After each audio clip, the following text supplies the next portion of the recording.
Вот так, через заросли кустов и разрезанный кусачками металлический забор, до сих пор в Латвию проникали или пытались проникнуть нелегальные мигранты со стороны Беларуси. Но то, что произошло минувшей ночью, заставило наших пограничников смотреть не только по сторонам, но теперь еще и под ноги. Именно так выглядит снаружи тоннель, который ведет в Белоруссию, и рядом с которым минувшей ночью ровно в полночь задержали 15 мигрантов. Новый канал переправки нелегалов выдали комья земли и грязь на их одежде. В соседней Литве, кстати, таких тоннелей насчитали уже с десяток. Подземный лаз неподалеку от Силана стал первым результатом оборотня и одновременно порождает новые вопросы. А что, если под землей есть еще? Tika atrasta migrantu grupa, kura bija klāta ar zemi, mēģinot izsekot precīzāk, kā viņi ir ienākuši mūsu valstī iekšā, tika atrasts šis tunelis paslēptais, kas ir pagaidām pirmais šāda veida tunelis Latvijā. Es esmu jau šobrīd valsts sekretāram devis uzdevumu sazināties par iespējām veikt zemes skenēšanu gar mūsu ārējo sauszemes robežu. Citi pasākumi noteikti būs veikti jau no dienas puses, lai tiešām konstatētu, vai šis ir vienīgais šāda veida tunelis, vai ir arī citi. Оборотень развернулся на территории Лудзенского, Красловского и Даугавского краев, а также в Даугавпилсе и Каунасской волости Разокненского края.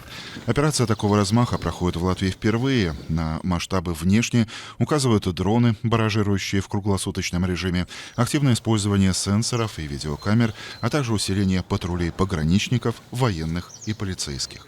Šī operācija ir arī fokusā uz jauno tehnoloģiju pielietošanu, lai mēs ļoti saulaicīgi identificētu un spētu reaģēt, izsekot un šos nelegālos imigrantus, vai nu viņus apcietināt, aizturēt, vai arī viņu pārvadātājus. Pirms vēl nelegālie imigranti ir nokļuvuši līdz šai savākšanas ветой. Как говорит премьер, оборотень – это прямой сигнал Латвии врагам. Мы не дыра и не слабое звено восточной границы Европейского Союза и НАТО. Mēs gribam pateikt tiem, kas organizē, tie lūdzu nododiet viņiem ziņu, ka viss šodien tiks pielikts punkts. Mēs gribam pateikt vienu mesiģu, vienkārši. Pie mums nebūs nekāds caurums. Šis bizness ir arī bizness. Ja viņš ir apdraudēts, bizness ir slikts pakalpojums šiem migrantiem. Viņi meklēs citu vietu, kur то darīt. Tieši tāpēc mēs nedrīkstam būt tā vieglā vieta, kur var pārāpties pāri žogam. А еще оборотень – строгое предупреждение тем, кто внутри Латвии становится пособниками нелегалов на их пути в Европу. В правительстве обещают, наказание будет строгим и неизбежным.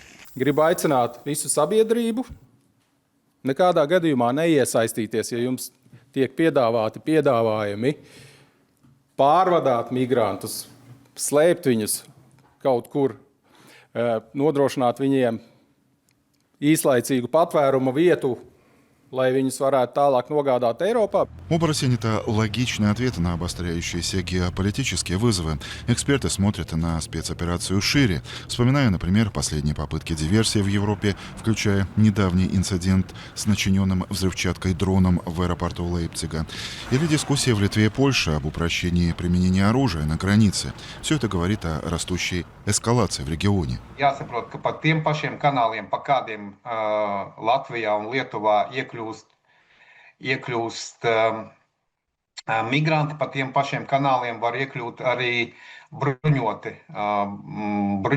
nemiernieki, vai sauksim viņus kā diversanti un tam līdzīgi. Vairāk spēcdienesti un eksperti ir brīdinājuši, ka šogad, un tīpaši līdz ziemas sākumam, pieaugs hibrīda kara intensitāte un notiks hibrīda kara eskalācija. Nav runas par konvencionālo iebrukumu, vismaz pagaidām, bet par to, ka hibrīda karš ir sāsinājies, par to nav šaubu, un faktiski šī operācija ir sekas tam, kas notiek ģeopolitiski. С начала года на латвийско-белорусской границе уже задержали 9,5 тысяч нелегалов. Сколько продлится оборотень, покажет время, но граница уже переведена в режим полной готовности. И счет попыткам ее прорвать теперь ведется по совершенно новым правилам. Андрей Хуторов, Иван Смиловс, ЛСМ.